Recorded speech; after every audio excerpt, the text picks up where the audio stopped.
this will be the debut of something new, and it's a little bit of something for everybody. We don't have exact numbers at this point. It will depend on what all you bring to the table, and Dan will be telling you more, expanding on that here in a moment as far as the vision. It will be August 25th through October 28th. 62 days, encompassing 9 weekends. So this project started originally as a 3-day event. And Dan will explain in a little bit how we've morphed from a 3-day event to a 62-day event, which I'm thrilled about because it provides so much more opportunity for local artists to engage and for us to gain exposure for more arts in Kansas City.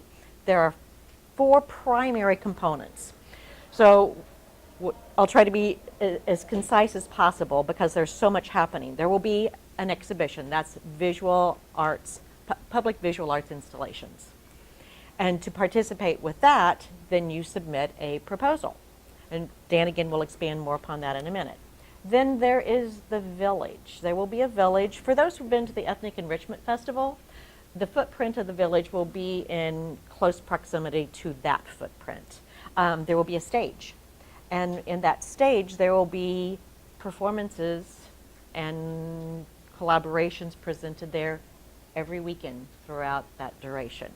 There will also be and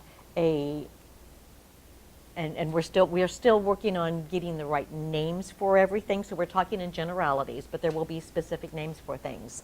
A place for culinary artisans and a place for makers, and we'll talk more about makers in a few moments. And those also are submission through the process that Leah will go through by the end here. We're going to have a celebratory weekend, so that initial 3 days that we started with will be a concentration of activities, and that will be the second weekend in October, the 12th, 13th, and 14th. There in Swope Village and encompassing other facilities in Swope Park. In addition to all the artists that we're going to be featuring, both visual and performing, in the footprint, and I want to add that Swope is the hub, and majority of things will be happening there, but Dan will expand in a few minutes about how things will be happening throughout the city. We're also providing an opportunity for creative partnerships. So this is being done in a tight time frame.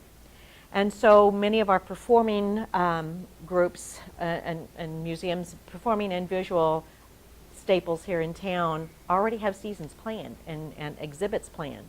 So we want to cross-promote and provide opportunity for people coming to open spaces to learn about all the other amazing things that are happening. So we will be providing creative partnerships with the existing entities here in town.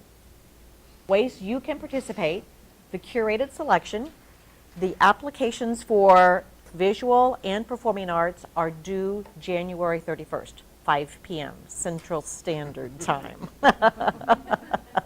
And those are for proposals within Swope Park and for site-specific proposals outside of Swope Park. Cultural partners, folks that I just mentioned that already have existing programming, at this point in time, Whiskey Design has created our splash page that's up right now. We will soon have an expanded website with much more information. So if you have questions about cultural partnerships, reach out to Leah. She'll touch base about this again in a minute. And then Makers Market, which will also be in the Swope Village, in the village at Swope Park, we'll have more details coming for the Maker Village after the first of the year. And that will also be a juried process. Anything else? Okay, we're going to pass this on to Dan. I have been a curator for my entire professional life. I come from a mixed background of both independent work, institutional museum work, and cultural entrepreneurism. So I've kind of jumped in and out of institutions and started an institution of my own, and spent a long time in my life just going around doing freelance projects wherever I could pick them up. My focus for the last I would say, 3 decades has been really on kind of global art. I think my first large-scale global exhibition happened in Madrid at the Reina Sofia Museum. It was called Cocido y Crudo. And that was really a very ambitious project, and I found that being able to bring artists from many places together to one place was bound to have a positive dynamic impact on the place that this was happening. And I began to see cities as sites more and more as a subject that was interesting to me, that an exhibition and a city could kind of become one. I probably did that for the first time in Istanbul in 2003 when I organized the biennial there, and it happened in about 8 or 9 different locations. Museums, the Hagia Sophia, a Roman cistern, all these different spots around Istanbul, and to see the exhibition you had to move around the city. And that way of thinking of the city as a living entity, like a collaborator with both the curator and the artist, became extremely interesting to me.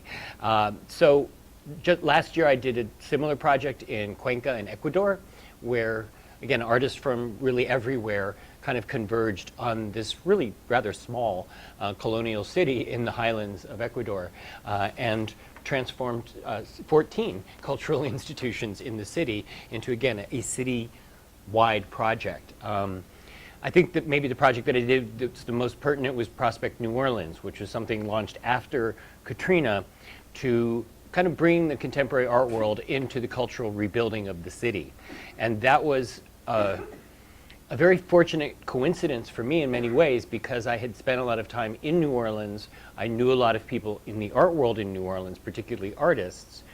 So shortly after Katrina, when really the artists in New Orleans were looking for a way of finding a connection to the outside world, to making sure that the art world outside of New Orleans knew that they existed. And when I was also hearing that the contemporary art world wanted to participate in the cultural rebuilding of New Orleans, but that the two sides needed to come together, I realized that that was also sort of part of what I did as a curator, was try to make things connect in a space. So Prospect was a company. It was a company I launched at the beginning of 2007. We raised several $1 million. I was the executive director and I was the artistic director, so we kind of contracted with the entire city, invited over 80 artists from about 40 countries to come to New Orleans. And most importantly, there were about a dozen New Orleans artists also involved in the exhibition. And a number of artists who came to New Orleans from other places became intently interested in New Orleans subject matter, which it's not hard to do, and began making their projects about New Orleans. This would be artists from as far away as South Africa and Thailand who created New Orleans-driven projects. So I did that for about 5 years. Prospect is going on now, and it's now in its 4th edition.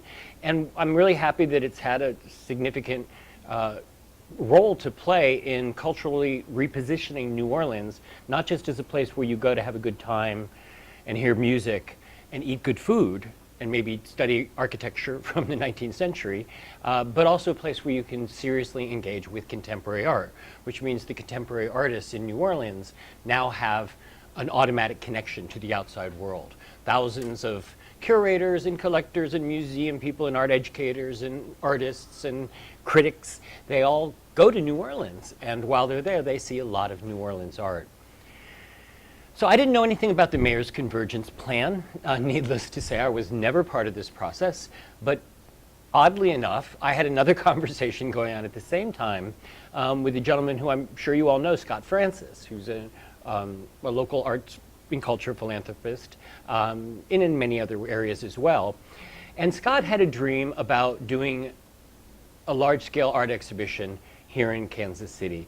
It came after seeing Documenta in Germany, particularly a Documenta that was curated by an African curator, which kind of presented this globalist vision that we were all so invested in. And Scott came back and said, this is what we need in Kansas City. So he and I had been we've now been talking, next month will mark 3 years that he and I have been having this conversation. So my phone sort of rings in March, And it's Megan Krieger calling from the mayor's office. So you can imagine that I assumed that she was calling about the project that Scott Francis and I had been talking about. But it wasn't that. It was this plan. It was the idea of doing a cultural festival. It was not an easy fit automatically. And I wasn't sure how this was going to work, but I said, well, I would love to participate in the envisioning sessions and see what we come up with. So after 2 days of kind of jamming ideas for a while, I proposed that it seemed to me that the solution was sort of right there in front of us. If we were to ask ourselves what kind of project would best benefit Kansas City, perhaps it would be the project that fuses the two ideas the most suitably, that can take the idea of a cultural festival and take the idea of a biennial exhibition and make them one thing. One thing. The reason I think that's particularly interesting right now in my field is because museums are moving closer and closer to performance as a generator of content and programming. I'm very involved with a number of performing arts organizations, including the Brooklyn Academy of Music in New York, BAM. BAM has been stepping up their collaborations with visual artists and filmmakers to a dramatic extent over the last 5 or 10 years. So I really feel these two worlds are coming together, but there is not any place or occasion in which the possibility of visual and performing arts existing together on an equal plane is currently happening in this country. So I thought maybe Kansas City would be a great place to innovate, would be a great place to pioneer a new form of a cultural experience, which is what we're calling it, or an arts experience. It's neither festival nor exhibition, or it's kind of both together. It's a, as we used to say in New Orleans, it's a gumbo. And I think that works really well because one of the things that happened, again, with New Orleans was it's a signature event, so it's meant to attract people. It's meant to generate cultural tourism, find collectors, find museum groups, find art lovers around the country and other countries and say, this is the moment to come to Kansas City. These 9 weeks, these 62 days are a unique opportunity for you to come see these artists, but also hear these artists, watch these artists, listen to these artists, be part of something that will be very specific to Kansas City.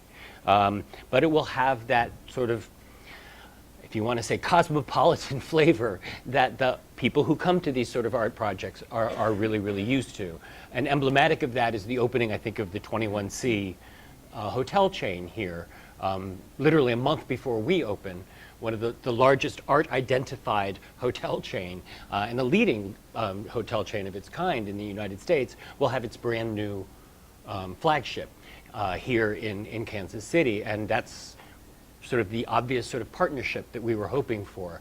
But the other public that we're working with is Kansas City, because it's very important how the outside world sees Kansas City and that we want them to come here and see it as a kind of cultural magnet. But it's even more important how Kansas City sees itself reflected back to itself through this exhibition. So my process is that I am doing my own research. I'm meeting with many, many people.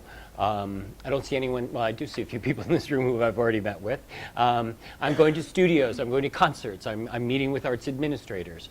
Since we don't have time, since one of our big limitations is time, is through this portal, through the submission process, in which I find out what all of you in this room want to do, want to propose to us, want to present through open spaces. Because we are balancing visual and performing arts, we are also very interested in interdisciplinary proposals. So proposals that merge art forms, film and dance, poetry and writing, painting and botany. I mean, it's up to you. We're not giving preference to interdisciplinary projects, but if you're the kind of an artist who has, you know, sort of a practice going on in your studio, but there are other things that you want to do and that you think you could do and get together with collaborators in the next 8 months and 6 days, propose that to us.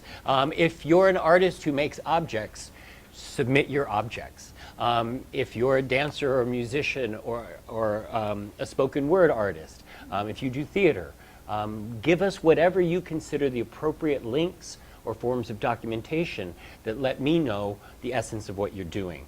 I also really appreciate, as the curator, a little bit of information about who you are, a little bit of information about your work and how you see your work in the world, and then what you want to do. If you have a site-specific angle to your work, by all means, tell us where. And tell us maybe a little bit about what your relationship to that site is and how you selected that site.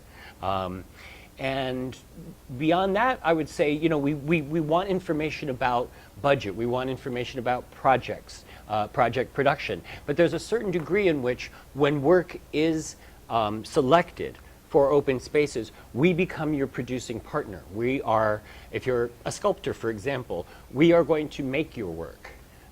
You're going to work with us, but we're making it. So our commitment is to do it and present it. And of course, at the end of open spaces, all ownership and intellectual property rights for everything goes completely reverts back to the artist. All we are doing is co-producing with you and then being presenters.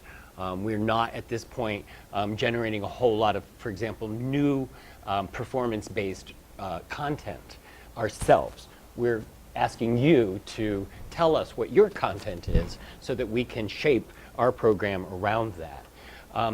So what else have I left out? Creative partnerships? Well, and Sorry, that this is open to the public, yes, sorry. A very important part of open spaces is that with the exception of two things. One is the ticketed events for the weekend of October 12th and 13th and 14th, and any performance project that won't be able to take place on the stage that we're erecting in Swope Park, but needs to take place in a rental facility, we will very likely have to charge tickets to recoup the cost of the rental of the facility. So we're investing in a performance venue, and we're investing in the presentation of all the visual works, but we know that there will be performance works that just can't be presented on an open stage in the middle of the afternoon without any walls or lighting or particular equipment. So we don't want to exclude those, so we have resources set aside to make that happen. But when you rent a theater, you get into a whole lot of extra costs. So there will be two kinds of ticketed events. Everything else is absolutely free to the public at all times. So we really believe that when you make art accessible to people, especially when it's just sort of popping up in their neighborhoods, let's say, suddenly the distance or the purported distance between people and contemporary art, that just disappears.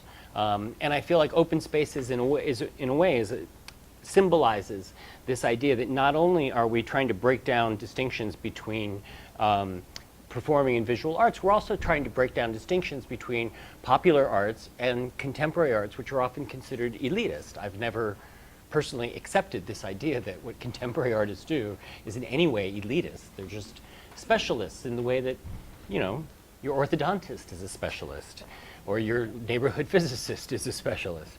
So we want to make sure that when you encounter the art, or when people encounter the work that's part of open spaces, that they do so in a way that doesn't incur a particular commitment on their part of money, for example. The other thing that I should really emphasize is the creative partnerships. So for the artists whose work it doesn't get selected for open spaces, we are encouraging pop-up exhibitions, independent productions, independent screenings, any content that can be generated that will allow us to promote that content to our public. So we want to very much present the image of Kansas City as a place where if you are looking at film and listening to concerts and going to exhibitions all day long, you can just keep doing it and doing it and doing it for 7, 8, 9, 10 days and never run out of things to do. And that would be true throughout the entire run of the exhibition. That also helps for Kansas Cityans too, to see their city as this sort of cornucopia of countless bounty in terms of cultural offerings. So I feel like during the 9 weeks, 62 days of open spaces, there's going to be a very particular sort of spirit or this is what we hope for in Kansas City, where there's going to be a lot of wonderful, wonderful encounters with incredible art. And many of you are going to be the authors of that art. So the ability for an artist to connect with their public, to connect with their viewer or their listener, I think is the greatest gift that a curator can give to them. And I think with all the other things that are going along with that, I believe that open spaces will win enough confidence and support in the community so that we can come back again in 2020 and do it all over again, this time with 2 years to plan it instead of just the 1 year. So I think I have covered everything by now. Are there any questions before we move on to Leah? Yeah, kind of a two-part question. Is there a total number of artists that you anticipate and getting showcasing, and what level of involvement do you think you'll have in curating the content of whatever artists those might be? We don't know what the number is. The number we throw around internally is 100, but we then decided we shouldn't say 100.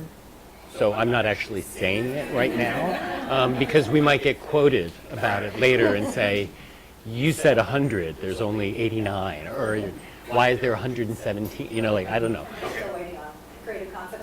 Right. I mean, I am like 1/8 of the way through the research process. As to the second part of your question, curating content of work, it depends what you mean. Well, you use the phrase co-sponsor, so I wonder what level, is that a phrase? Co-producer? What Right. level of involvement do you have in actually directing the artist's narrative? Does that I make was sense? wondering if the producer had more to do, the co-producer had more to do with theatrical versus visual art. It has more to do with funding than Okay, in this yeah, Okay. that's been on the tip of my tongue. How So- does the funding work? Okay. The way this funding is going right now is that the projection is that approximately 4/5 of the funding for open spaces is coming from private philanthropists who support the visual arts. They support the performing arts, but they support the visual arts as well. Yes? What's the venue for the exhibition? There are, half the exhibition will be in Swope Park. So this is for the curated piece that's going to be bringing in people from the outside. That's the show. It's the show.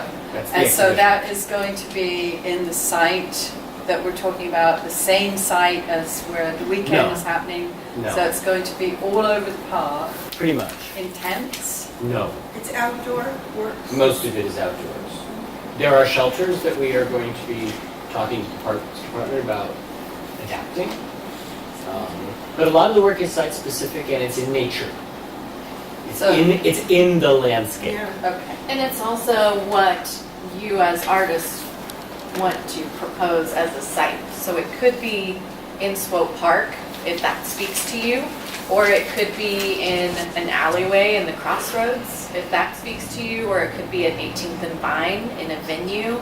It just depends. And we as your facilitators to make this happen will also, if there's a place that you're thinking of or an environment, will help. If you're selected, we will help you locate that place or work with the venue owners to secure that space.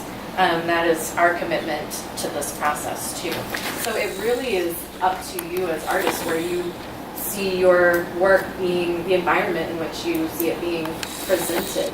It's pretty much all public art, publicly accessible, so Yes. there's nothing that is going to require enclosure or security or anything like that is going to be appropriate for this festival. Just clarify. I wouldn't go that far at all.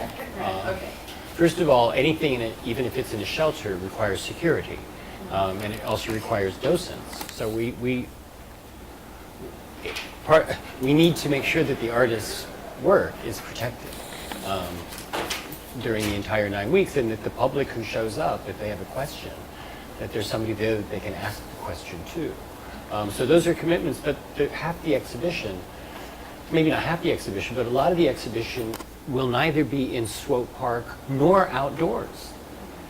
So there are many cultural partnerships that I'm already embarking on where artist X comes to institution Y, they start talking, and out of that conversation comes the project, which we create, we produce for them and then present. But that would be indoors and out of the rain and out of the elements. I have a follow-up question on the volume of artists kind of ratio that you mentioned, and then a separate question related to access. But on the artist piece, you said roughly 100 maybe. I think online there's a mention of 80 national artists. Have those 80 national artists already been secured? It says over 80 artists. I don't think it says national. It doesn't Okay. have that yet because Okay. we're not at the end of the January 31st creative Okay. deadline. And then And that would include visual and performing. yes. All right.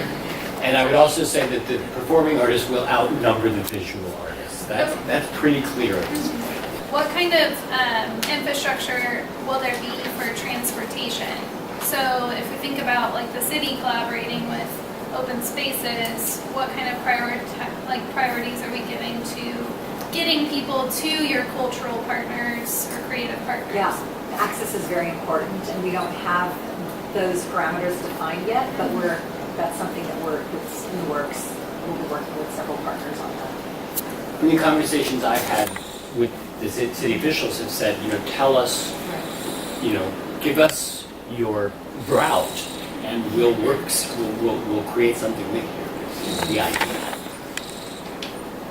No?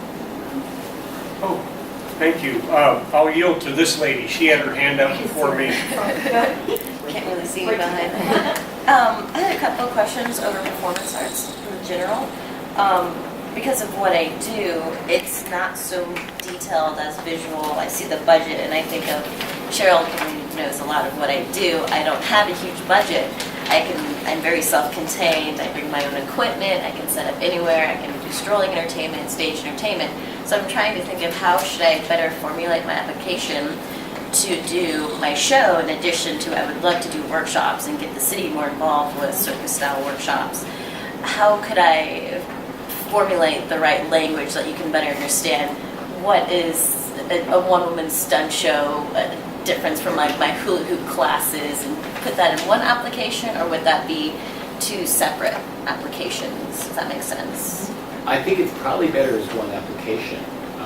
And that wouldn't be too much information going in at once, is my concern. No.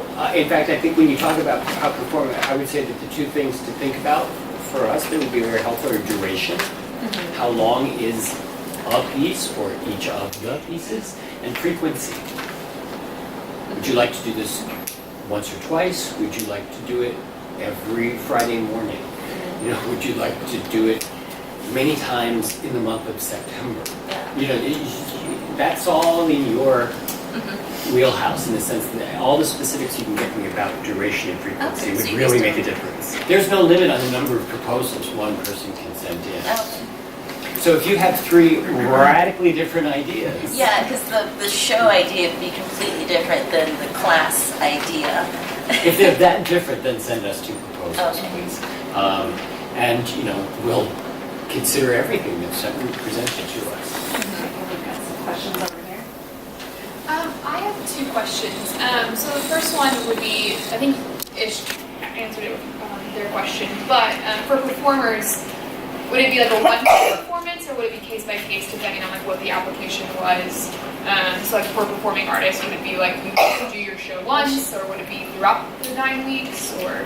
I would really prefer that performers tell us Okay. what they would like to do. Okay.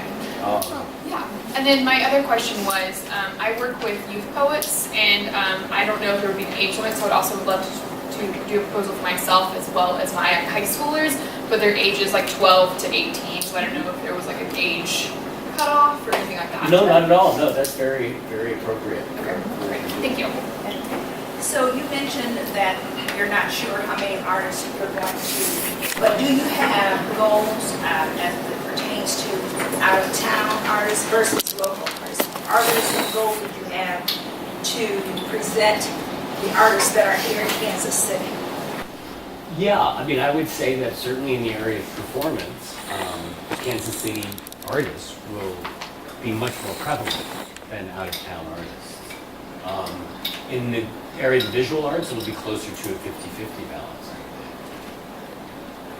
So this same call that we're learning about here now is open to the nation? Nope.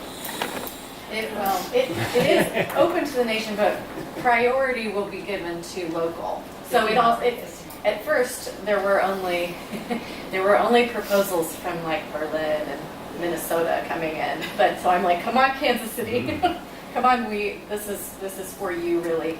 And we are prioritizing local artists within a 50-mile radius of Kansas City, so we can include regional. And so we wanted to also think about Lawrence too, but we do ask that the projects occur in the Kansas City area, just for ease of access, and also because we have funding from Kansas City, Missouri, the city of Kansas City, Missouri. We have to think about that too. Yeah, but I defer to. You mentioned culinary artists. What does that look like? What are you thinking about when you say culinary artists? One thing that's very appealing to all of us is kind of devoting each week to a different chef and having a culinary area where that chef is kind of demonstrating and feeding. Because I see the program on the stage in the park as being connected to the visual program, I think it would be really nice to be offering the public a lot of food options. We don't really know how that's going to work yet. So, visual public art pieces that are going through this process that are site-specific, not near to a park, but might be in a place that's already working on installing public art in their area, in a neighborhood, for instance. If it's something that's not like temporary, I mean, is there room for things that are going to last beyond the festival that might actually contribute in a more permanent way to the artistic enhancement of neighborhoods in Kansas City? If there are artists that are involved in that kind of work in community, like a mural or something that's long-standing, that's a piece of art that but then remains after the festival. Oh, absolutely, yes. And we expect that some of the work that's going to be made for open spaces is going to stay permanently, maybe not in the place where we're showing it, but we expect that some of the work is going to become part of the permanent cultural landscape of the city. It would be a shame to commission all of this amazing sculpture that had it all head, to the four winds. Can I ask a quick follow-up? So, with the deadline being January 31st, in terms of like the site-specific stuff that might occur on streets or buildings or in the public realm, do we not worry about permissions and permitting and all of that at this point? We do that, just go for it. Yep. Deal with that later.